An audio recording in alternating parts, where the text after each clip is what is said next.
देखिए, जैसा आपको कल भी मैंने कहा था कि अखिल भारतीय कांग्रेस कमेटी ने एक 3 सदस्यीय कमेटी का गठन करने का निर्णय लिया है।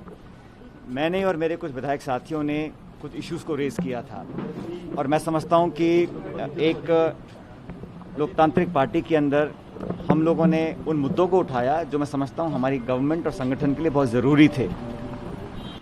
राजनीति में कभी भी व्यक्तिगत द्वेष, ग्लानि या दुर्भावना की कोई स्थान नहीं है और मैंने हमेशा ये कोशिश की है कि राजनीतिक संवाद हो, शब्दों का चयन हो, शब्दावली हो, बहुत सोच समझ के अपनी बातों को रखना चाहिए और किसी व्यक्ति की बात नहीं है, सिद्धांतों की बात है, इश्यूज़ की बात है।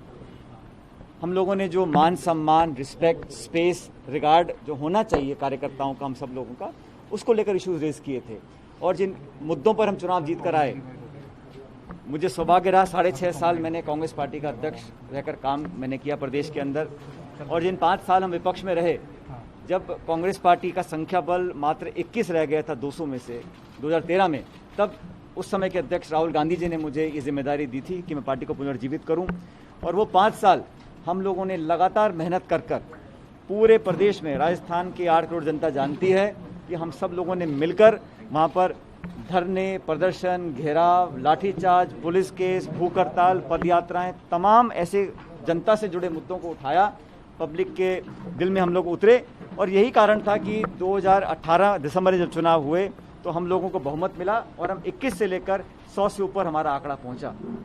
सबने योगदान दिया, लेकिन एज कांग्रेस प्रेसिडेंट मेरी जिम्मेदारी थी कि जिन वर्कर्स को, जिन लोगों ने हम पर भरोसा रखा, सरकार बनने के बाद उनको महत्व दिया जाए, उनके काम किए जाएं, उनकी उम्मीदों पर हम खरा उतरें। ये काम मेरा नहीं, पूरी पार्टी का था। लेकिन 1.5 साल में जो काम हम लोगों ने किया उसमें इस गति से हम काम नहीं कर सके और मुझे लगा कि काफ़ी लोगों को ये लग रहा था कि हम पब्लिक के प्रोमिसेस को पूरा नहीं कर पा रहे हैं, इसलिए उस दिशा को बदलने की ज़रूरत थी। Functioning, governance, delivery on promises, ये सब इशूज़ को लेकर हमने कहा और मैंने हमेशा से कहा, प्रदेश में बहुत से नेता हैं, कोई 1 या 2 या 5 नहीं है। एज कांग्रेस प्रेसिडेंट 5 सालों तक हमने हर नेता को साथ लेकर काम किया, हर समाज के वर्ग को लेकर साथ काम किया और उसी का परिणाम था कि विकट परिस्थितियों में, बहुत कठिन चुनौतियों का सामना करते हुए, आप कल्पना कीजिए जब केंद्र में सरकार बनी उस समय पूर्ण बहुमत लेकर भाजपा की सरकार थी। राजस्थान के अंदर 200 में से 163 सीट बीजेपी जीत चुकी थी। उन कठिन परिस्थितियों में कैसे कैसे हम लोगों ने कम संसाधन होते हुए भी अपनी ताकत और नौजवानों, किसानों को साथ लेकर सरकार का निर्माण किया। अब सरकार निर्माण करने के बाद अगर हम उन वादों को पूरा नहीं कर पा रहे हैं और हमें वो मान सम्मान और जगह नहीं मिल रही काम और ऑपरेट करने की, तो उस पीड़ा को बताने का एक फोरम होता है, उसका हमने इस्तेमाल किया और कल जब प्रियंका जी और राहुल जी से हमारी मुलाकात हुई, इन सब बातों को हमने रखा।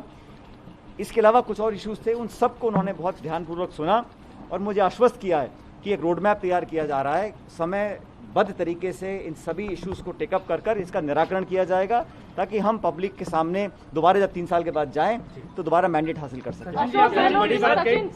अशोक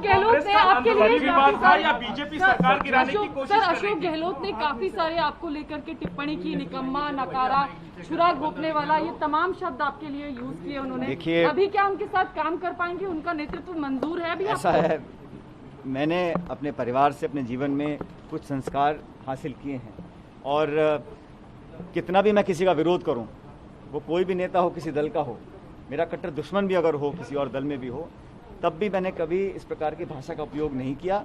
अशोक गहलोत जी मुझसे उम्र में काफ़ी बड़े हैं और व्यक्तिगत रूप से मैंने हमेशा उनका मान सम्मान ही किया है, लेकिन अगर वर्किंग में, काम करने के तरीके में, गवर्नेंस में अगर मुझे कोई इशू दिखता है तो मेरा अधिकार है कि मैं उसमें अपना विरोध जाहिर करूं। लेकिन मुझे लगता है कि जिस प्रकार की टीका टिप्पणी हुई, जिन शब्दों का प्रयोग किया गया, दुख तो हर इंसान को होता है, मैं भी इंसान हूँ, लेकिन उसको अब मैं समझता हूँ मैं उस पर रिस्पॉन्ड करूँ वो उचित नहीं है। पब्लिक डिस्कोर्स में एक संवाद और एक शालीनता और एक लक्ष्मण रेखा होनी चाहिए और मैंने अपने 20 साल के जीवन में कभी उस लक्ष्मण रेखा को पार नहीं किया, इसलिए मैं उस पर कोई टिप्पणी नहीं करना चाहता हूँ। लेकिन इतना जरूर कहना चाहता हूँ कि जिस प्रकार के आरोप लगाए गए, जिस प्रकार की बातें बोली गई, आज वो सब सच दुनिया के सामने आ चुका है। सचिन जी, आपने बड़ी बात कांग्रेस का अंदरूनी मामला है या बीजेपी सरकार गिराने की कोशिश कर रही थी? ये कांग्रेस का अंदरूनी विवाद था या बीजेपी सरकार ने मेहनत की लगातार 6.5 साल तक? हम लोगों ने अपना स्टैंड पहले दिन क्लियर किया था कि हम कांग्रेस के अंदर रहकर, और मैंने आप सबको याद होगा आज से 3 हफ्ते पहले बड़ा स्पष्ट रूप से कहा था, तो वो सब लोग जो आरोप लगाने की कोशिश कर रहे थे या इस प्रकार की मीडिया में खबरें फैला रहे थे, उनको आज सच्चाई का सामना करना पड़ेगा। और मैंने अपनी राजनीति में हमेशा सच्चाई और सिद्धांत का सहारा लिया है, और आज भी कोई पद की लालसा नहीं है। पद आते हैं चले जाते हैं, लेकिन पब्लिक का कॉन्फिडेंस, लोगों की दुआएं और जो विश्वास हमने कायम किया है वो टूट रहे, इस दिशा में हम लोगों को काम करना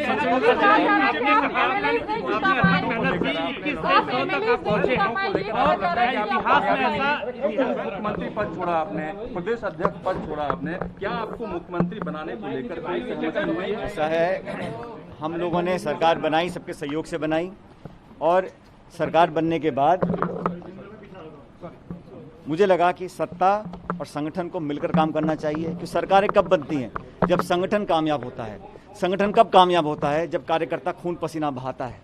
तो जिन सब लोगों ने लाठियां खाई हैं, जेलों में गए हैं, बहुत यातनाएं सहन करी हैं, उन लोगों के मान सम्मान की रक्षा हम लोग नहीं करेंगे, उनको सत्ता का भागीदार नहीं बनाएंगे, उनको एहसास नहीं होगा कि आज उन लोगों के सहारे हम लोग सरकार में आए हैं, तब तक हम संगठन को और मजबूत नहीं कर पाएंगे। तो मेरा इतना इशू है कि हम वादे पूरे करें, जिन लोगों ने सरकार बनाने में भूमिका निभाई है उन लोगों का मान सम्मान हो, उनको लगे कि हम भागीदार हैं, हिस्सेदार हैं, हम शेयर होल्डर हैं इस सरकार के निर्माण करने में, उन लोगों की तरफ हमें ध्यान देना पड़ेगा। इस इशू को लेकर हम लोग भूमिका क्या होगी राजस्थान में? पहली बार हुआ है कि किसी उप मुख्यमंत्री के खिलाफ क्या भूमिका क्या रहेगी राजस्थान में? मुझे इस बात का दुख है कि जिस प्रकार से देशद्रोह का एक नोटिस भेजा गया, मैं समझता हूँ, और 25 दिन के बाद उसको वापस लिया गया, क्योंकि देशद्रोह का कोई मुद्दा बनता नहीं था। हम कोर्ट में गए और तमाम तरह के आरोप लगाए गए, उसने सबको कोर्ट ने निराधार साबित किया गया है। साथियों के ऊपर, हमारे विधायकों पर बहुत सारी FIR दर्ज हुई, SOG के, ACB के तमाम केसेस किए गए। तो मैं समझता हूँ एक ऐसी कार्रवाई थी जो अवॉइड की जा सकती थी, लेकिन आप समझ सकते हैं मैं सरकार में जिम्मेदार पद पर था, पार्टी का अध्यक्ष था। उस समय अगर इस प्रकार का एक देशद्रोह का मामला अगर कहीं बनता दिखता सरकार की नज़र में, तो वो मैं समझता हूँ बर्दाश्त करने लायक स्थिति नहीं थी। इसलिए मैंने अपना विरोध प्रकट किया, लेकिन 25-26 दिन के बाद उसको वापस लिया गया है, इसको ट्रांसफ़र किया गया है। क्यों लगाया, क्यों वापस किया, इसका जवाब गृह मंत्रालय बेहतर दे सकता है। तो क्या लगता है मैंने अपने इश्यूज रेज किए। मैंने कहा जिन विधायकों ने अपनी बात को पार्टी फोरम में रखा है, उनके साथ राजनीतिक द्वेषता की भावना से काम नहीं होना चाहिए, एक वेंडेटा पॉलिटिक्स नहीं होनी चाहिए। उनका जो इंटरेस्ट है उसको प्रोटेक्ट करना चाहिए। और हम सब ने जो कहा, पार्टी आलाकमान के सामने कहा है, पार्टी ने इस बात को सुना है, संज्ञान लिया है, रोड मैप तैयार किया है सारे इशू को एड्रेस करने के लिए। मैंने कोई मांग नहीं रखी है, ना पद की ना पोस्ट की। जब पार्टी ने मुझे दायित्व दिया है, मैंने पूरी निष्ठा ईमानदारी से उस काम को निभाया है। आगे भी जो काम पार्टी देगी मैं करने को तैयार हूं, लेकिन मैंने अपनी तरफ से कोई मांग पार्टी से नहीं की। क्या ये कहना गलत होगा कि बीजेपी सरकार गिराने की कोशिश कर रही थी? क्योंकि आपकी बात देखिए, हम लोग अपनी पार्टी के अंदर अपनी पार्टी को रखना चाह रहे हैं। दूसरे दल क्या करते हैं नहीं करते हैं उनकी वो जाने, लेकिन हम लोगों ने शुरू से लेकर अंत तक कभी भी पार्टी नेतृत्व के खिलाफ, पार्टी के खिलाफ, पार्टी की विचारधारा के खिलाफ, अपनी सरकार के खिलाफ एक शब्द नहीं बोला। हम लोगों ने सिर्फ फंक्शनिंग और गवर्नेंस इश्यूज को लेकर अपनी बात रखी, और मैं समझता हूं रखने का पूरा अधिकार हमको है। नमस्कार, मैं हूं मानक गुप्ता। अगर आपको हमारा ये वीडियो पसंद आया हो तो इसे लाइक और शेयर जरूर करें, और हाँ, हमें सब्सक्राइब और फॉलो करना ना भूलें, ताकि आप देश और दुनिया की कोई खबर मिस ना करें। चाहे कोई ब्रेकिंग न्यूज हो या कोरोना वायरस से जुड़ी कोई भी अपडेट, पॉलिटिक्स हो या आपकी जेब से जुड़ी कोई खबर, इलेक्शन की कोई न्यूज हो, कोई कंट्रोवर्सी हो या फिर कोई वायरल वीडियो, सब कुछ मिलेगा News 24 पर। तो जुड़े रहिए हमारे साथ और देखते रहिए News 24।